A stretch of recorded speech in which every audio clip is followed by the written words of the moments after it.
Hi guys, I'm Trystan with Everyday Outdoors. Hi, I'm Audrey. We gotta redo that intro. Hi, I'm Trystan with Everyday Outdoors. And I'm Audrey. We're gonna talk about an actual successful hunt we've had before.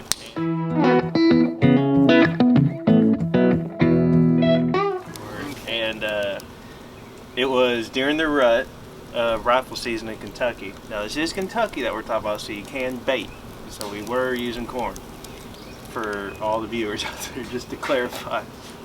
So we decided to hunt, the last time we hunted the top of this ridge, and we decided to go down into this hollow where there was a little creek running behind us, and we had a ridge coming up, and then it came out, and we were about 100 yards from inlet of the field.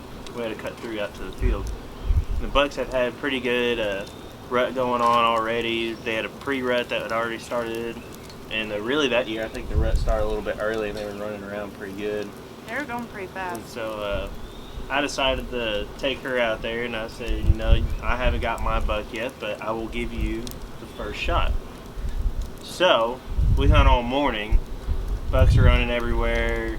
You know, we're trying to get them in, trying to get them to stop, we're getting these does, and I'm like, don't shoot the does yet, let's get you a buck since there's so many running around. And we just never got one that presented us the opportunity.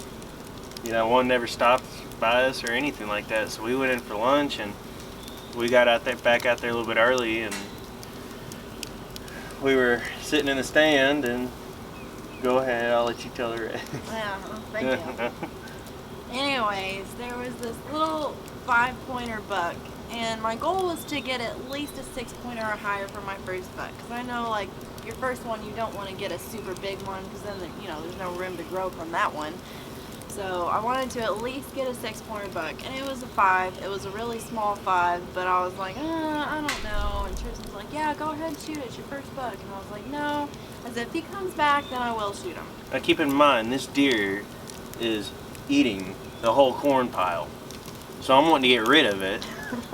Oh, that's the real reason? And it's sitting there eating the corn about 10 yards in front of the stand, and we're just sitting there blatantly talking like this. And this deer never even looked up. No. And it would like mosey off 10 yards, and it would come right back and start eating the corn again. And we just start talking about it. And so finally it leaves. And so I said, if it comes back, then I'll shoot it. And actually it came back again, and I still said, I still want to wait a little longer. So I was like, if it comes back the third time, then I'll shoot it. Still eating all the corn. Yeah. So then, this is all happening between probably about 2 o'clock all the way until about 5 o'clock. This deer had been coming in and out, and nowhere really, I don't think it ever left out of view. No, it not just really. Kind of moseyed out about 100 yards or so, 200 yards through the thickets, and then came right back. And so it started getting dark, probably about 30 minutes till dark, till shooting hours are cut out.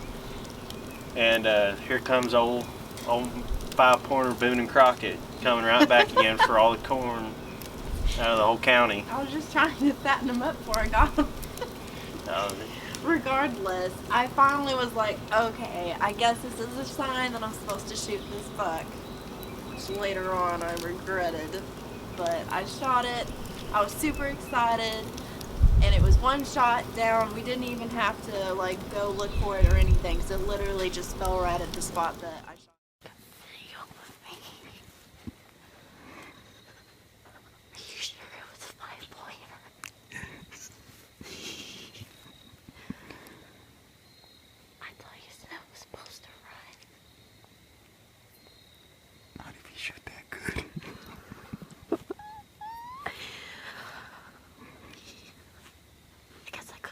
So it was a good clean shot. It was just perfect. I was super excited. And then finally after things calmed down, I kept bugging Trystan to like, hey, let's go get it, let's go get it. He's like, no, I want to see if I can get a buck possibly. Like we just have a little 10 or 15 minutes left of daylight, I think, maybe. Yeah. Something like that. It was hardly any daylight left, and there's still deer moving around. We still saw a few does out in the field and stuff like that. So I didn't really want to get out just because the rut was still on. Lo and behold, about 10 minutes after her deer, I hear this stomping coming down through the creek. I said, give me the gun, give me the gun. And she looks over and she's like, what? And I look, and to the left of me down there walking the creek line was this little 10-pointer. Big old 10-pointer.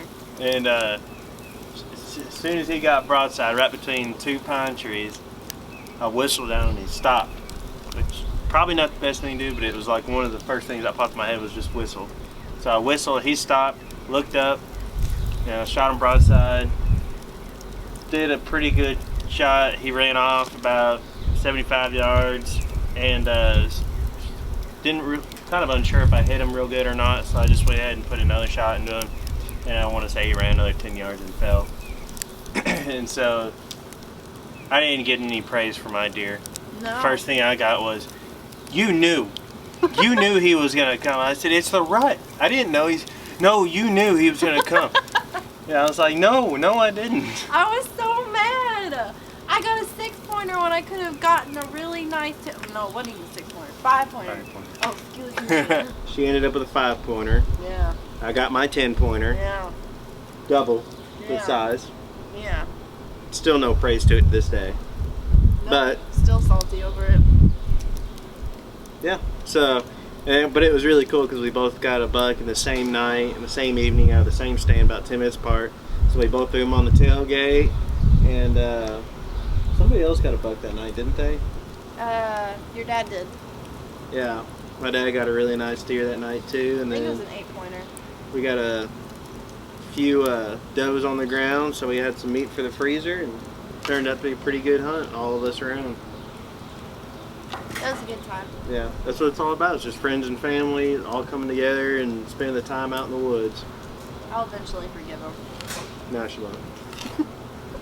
Yeah, so that's us with Everyday Outdoors. And thanks for watching. If you have any comments, comment below. Subscribe if you haven't already subscribed. God bless.